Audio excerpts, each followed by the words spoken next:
Nimekujia ile karai. Nienda kupikia mandazi. Hata sisi ndio tunapikia ile karai. Hapana, sinaenda napikia alafu. Onsongo nilikwambia kwa wageni waacha kunini. Kuwhisper hiyo ni tabia mbaya. Si unipea alafu. Onsongo nilikwambia kwa wageni waacha kuwhisper ni tabia mbaya. Si nilipata sanga hata mwalimu wako si alikwambia. Wacha nikwambie. Kama unataka kuongea kitu, ongea watu wasikie. Waacha kunini kuwhisper. Nilikukataza kuwhisper kwa wageni. Ulinunua unga gani? Na mimi unga simenunua. Kuna ile ya Nyeri kuchanga ile ya X maharani. Ina charani ananuka mdomo. So unasema hakuna kuwhisper kwa mkiwa unaongea.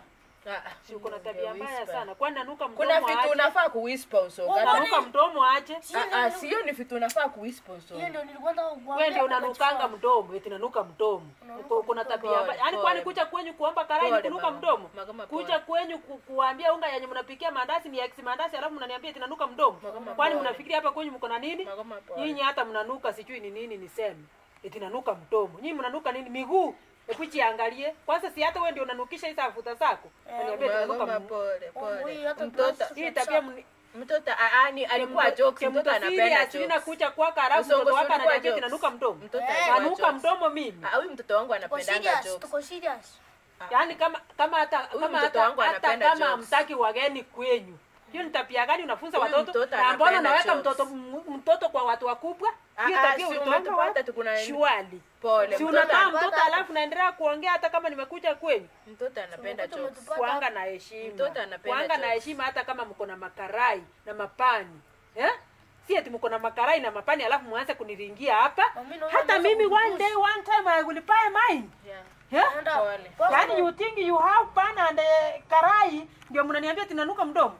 Ulimwambia niambie nanuka mdomo ndio msipe karai. Kwanza ikipika inanuka. Wacha nikwambie. Vitu zingine unafaa kuwhisper sawa. Wacha kusema vitu watu wanasikia. Unafaa kuniwekea hapa kwa kunimonyelea kwa masikio. Uniambia aje nilikuwa nakwambia uniambia aje. Lakini si vitu zingine ungechua hizo ni saa kumonyelea. Unafaa kudifferentiate saa kumonyelea na saa kutomonyelea.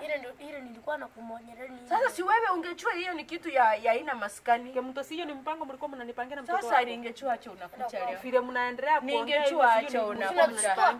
Ningechua acha unatupangia magomaga lakini ningechua acha. I'm sorry. Huyu anapenda hivyo jokes. Nipe ile viatu yangu yenye nilikupea ya mtoto yangu ukafaa kwenda shule. Nipe ndio nataka. Ndio nataka. Mninunulie basi. Ndio nataka mnipe pesa hiyo ya viatu zangu niende kununua hata karai. Hamtaniona kwangu. Hamtaniona kwangu. Pole mama. Enda tu na amani gaki. Nitakuletea karai. Hizi mimi nilikununulia tu. Nitakuletea hizi ni singine. Hizi ni anti yake alimletea kutoka Nyororo. Nipe basi zile zingine. Munipe zile zingine. Magoma I'm sorry. Mimi mnakuchanga kwangu alafu mnaniomba mimi mtoto anapenda alafu mnaanza kusema huyu mtoto nimenuka. Hakuwa na maana. Mimi nimenuka. Alikuwa anamaanisha ni choo. The way you look me amuruka lingi. Yes, you are smelling. Toka, enda kwenu. You are smelling. Onsongo si nilikwambia wacha kutusi wageni. Wacha yako inanuka, enda kwenu. Okay. Nimenunuliwa viatu na anti yangu kutoka Nairobi na kuja kuchufanya. Onsongo hata wewe ungesema hivi jana. Unamwipisa kwa watu. Mimi anisikia. Si nilikwambia vitu zingine unafaa kumonyelea singine umonyelea. Hiyo ungechua ni ya kumonyelea. Si nilimonyelea mkachifanya ukasema tumeongea. Hakuna kuficha kitu. Sasa umenialipia urafiki na yeye. Hakuna shida, si wewe ni mama yangu. Sasa na yeye Kwanza hao jirani ndio wanafanya wanachoma nyumba yetu. Wanachoma skuru moto wao kwanza watu. Eti wanachoma skuru moto. Msao watakuja kupata hizo josi zimechomeka nimekuambia. Onsongo wewe si wangu nilibadilisi hospitali. Hii si damu yangu. Hii si damu yangu.